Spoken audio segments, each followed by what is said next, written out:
So let's look at the cosine function.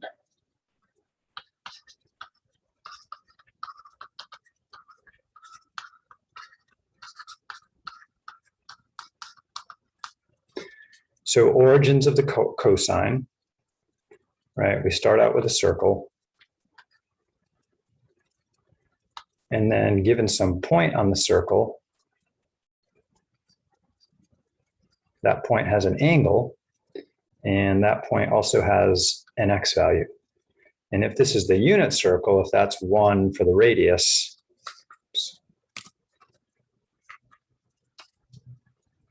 then on the unit circle,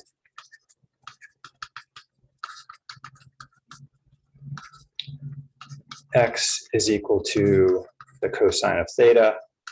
In other words, the cosine is a function of the angle on the circle.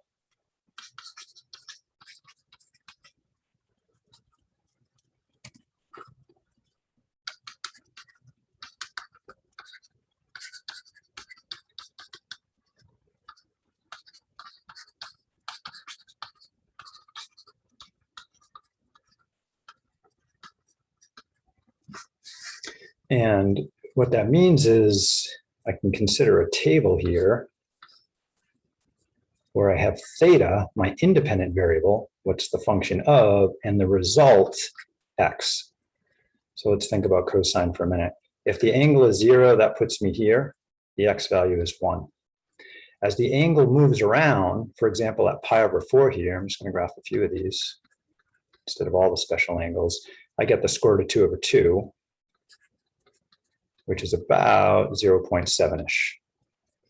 And then if I get over here to pi over 2, the x value is 0 there.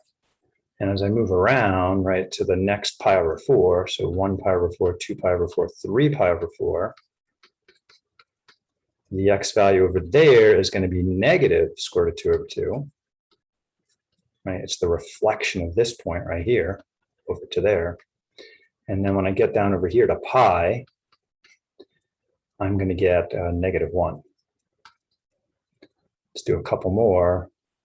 Counting around, 1, 2, 3, 4. This would be 5 pi over 4 for the angle.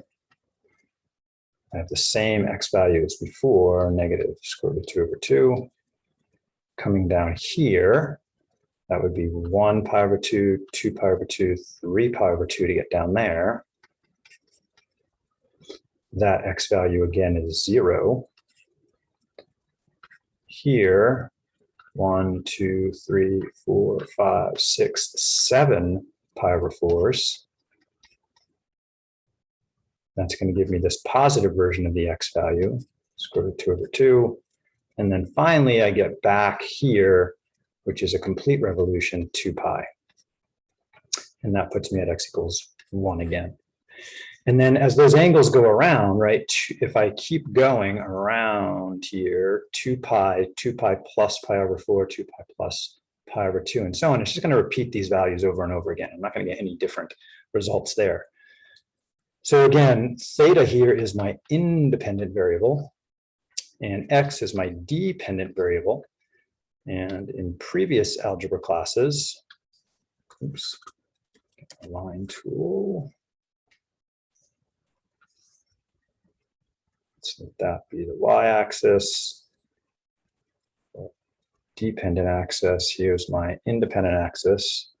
So again, the horizontal one is always my independent variable. Independent variable is my angle. And then the vertical axis is always our dependent variable. In that case, it's going to be the x value from the unit circle. So I'm graphing each of these as a point. So I want to get from 0 to 2 pi. So let's say we're going to put 2 pi over here. Halfway would be here, pi. Half of that would be pi over 2. So halfway in here would be 1, 2, 3 pi over 2.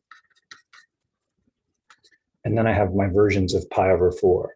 1 pi over 4, 2 pi over 4, 3 pi over 4,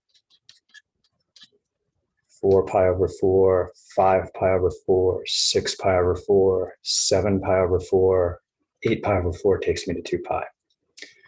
And then my y values range from a peak of 1, right, that's my max, to a min of -1.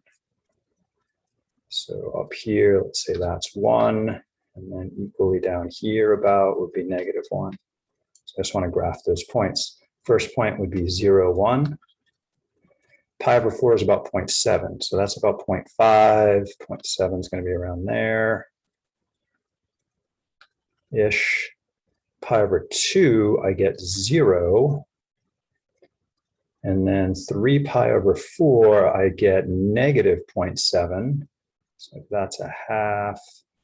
-0.7 is around there. And then at pi, I get -1. About here-ish. And then it just keeps going. -0.7-ish there. 3 pi over 2, we hit 0 again. 7 pi over 4, we hit about 0.7 again.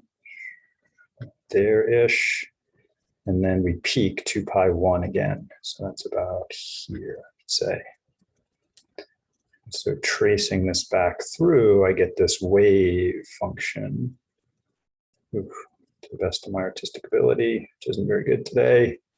All right, so there's my wave. And on the other side, it's going to do a similar thing. It's going to drop down over here. It's going to drop down over there. And it's just going to keep waving over and over and over again. All right, so that's my best artistic rendering of that at the moment. Let's take a look at it on a graphing calculator, which will do a much cleaner job for that curve. And notice that wave right there is very similar to this wave right here, right? All those special angles use the same set of numbers: 0, pi over 2, 0, 1/2, square root of 2 over 2, square root of 3 over 2, and so on. So all these y values of these points here are also represented over here. They're just shifted a little bit. Let's get a new GeoGebra screen.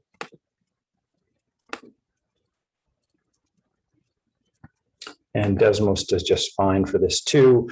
Remember, you want to be in radian mode. That's super important. So always double check your settings. And this one, where are those settings? There. Not there. Oh, nope. Let's get out of the way. Here, degree, radian. Okay. So earlier we graphed y equals the sine, and I have to use x here because that's what it expects. And now I have a new function, y equals, and again on these graphing utilities, y is always the vertical dependent variable, and x is always the independent. COS for cosine, or I can go down to the function menu and grab it, parentheses, x. So there's the cosine. So let's turn off this one for a second. So this is the one I was just trying to graph earlier. And here, notice they called it G. So I just want to delete that for a second and show you a cute trick. Let's delete that too. A lot of times, instead of writing y equals the function, I might type something like f of x equals whatever it is. In this case, let's do sine of x. And the nice thing about that is then I can use that function notation by finding, say, other function values. So if I wanted to know what is f of, say, pi over 4, then I can come down here and grab my pi, divide by 4, close the parentheses, and it says, oh, f of pi over 4 is about 0.707, square root of 2 over 2. So I can then use that notation. So for the cosine, instead of writing y equals cosine, I'm going to call it g of x, yg, because f is already taken there, equals the cosine of x. Let's turn that one off. And I'm just going to change your color. Let's not worry about it. I'm just going to go with orange. I like the blue it was earlier. So there's that function. So I can check some things on it. For example, I could say, all right, what is g of an angle I didn't do before was, say, pi over 3. Pi over 3. And it says the y value there should be 1/2. And let's plot that as a point. To do a point here, I would just go parentheses, pi over 3. And the y value is g of pi over 3. So using function notation, it graphs that point for me right there. I can click on it, and it can tell me what that point is approximately, or it tells me down here. Pi over 3 is about 1.05-ish, and the y value there is 1/2, which is what I expect it to be from my knowledge of the unit circle. Same thing works on Desmos. Let's check that out quick. Desmos is your graphing calculator of choice. You can do the same kind of thing. And Desmos, my recollection, is in radian mode to start with. Yep.